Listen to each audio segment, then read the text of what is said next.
Hi guys, my name is Finley and today I'm reading my mom's presentation and being the face of it because obviously I'm so cute. So without further ado, here we go. I recently watched a sci-fi thriller movie called Signs directed by M. Night Shyamalan. I know what you're thinking, that guy's the worst. But I actually like some of his movies and especially this one. First I'll give a short synopsis of the movie, then I'll break down each point. To put it simply, Signs is about a hostile alien invasion. Here's a photo of an alien in the movie. It's very scary, as you can see. It looks a little like my mom. But don't tell her I said that. Anyways, the first sign of extraterrestrial life is when crop circles start showing up in fields all over the world. Soon after the crop circles are reported all over the news, animals and pets start acting violent. Even the family dogs started going crazy and trying to hurt the owners. What poor representation of us. A bit later in the movie, the main character actually sees a real-life alien on his roof. It was so scary I had to close my eyes. The alien was bipedal, which as we all know, the likelihood of an alien being bipedal is close to nothing. The alien is also tall and lanky, but almost the same size as humans. Convenient, right? We don't really get a good look at the alien at first because it's so fast and hiding in the shadows. The citizens were in disbelief of what could be going on in the world and at first thought it could be the military planning an attack. This theory is quickly debunked though when interference starts coming in through radios and baby monitors and it sounds like monsters communicating. More and more sightings and happenings are being reported on the news, one of them being a possible UFO sighting. A bird flies through the air and smashes into an invisible force field of some kind. They think the aliens must have camouflaged their ship into the sky so humans wouldn't see them. Eventually, the aliens actually invade. They have chameleon characteristics and can camouflage into their surroundings.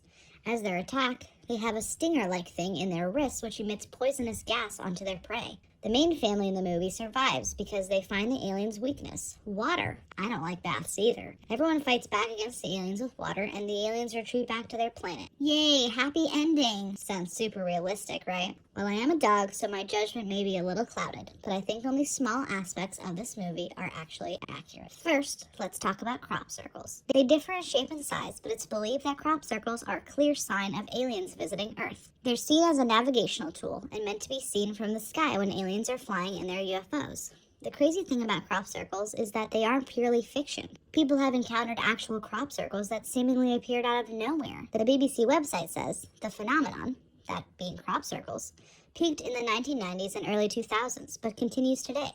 An average of 30 crop circles appear each year in the UK, around 80% of them in Wiltshire. Of course, some people do believe that crop circles are created by real aliens, but it's extremely unlikely that this is the truth, and there's no proof of it. The characters in Signs also didn't think it was aliens at first.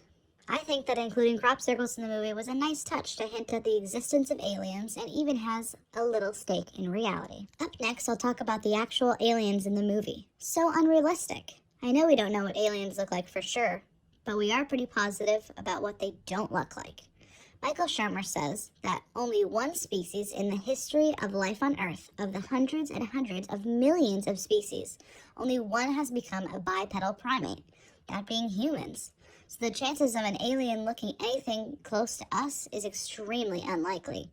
In the movie, the aliens look very similar to humans. Bipedal, of course, with 2 arms, 2 legs, fingers, no tail, eyes, and a mouth on a round head. All that stuff. Even their stature is close to humans, them being a little taller and lankier than an average human. Next, I'll be talking about the technology used by aliens in the movie. Of course, for humans, it took thousands of years for technology to get to the point it is today.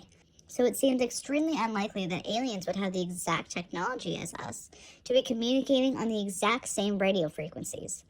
Not only do they have the same technology, but they have better technology. Invisible UFOs that can hover in plain sight and go undetected.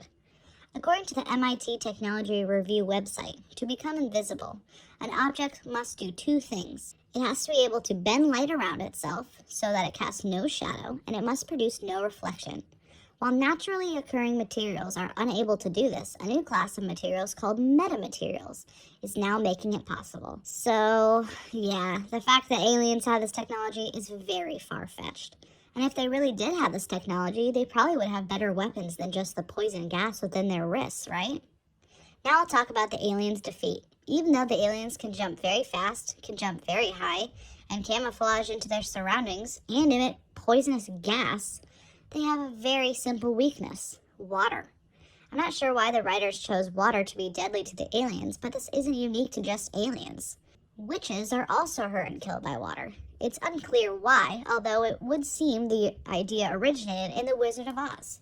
Water is one thing that every living plant and animal needs, so it's unclear why it would be harmful to aliens. In the movie, it's believed that the aliens invaded Earth because they used up all the resources on their own planet. I think this is a realistic reason of why aliens might invade. In the end, they didn't kill off all the aliens.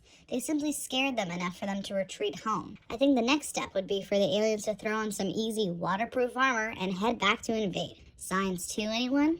That's all I have for you guys. Thank you.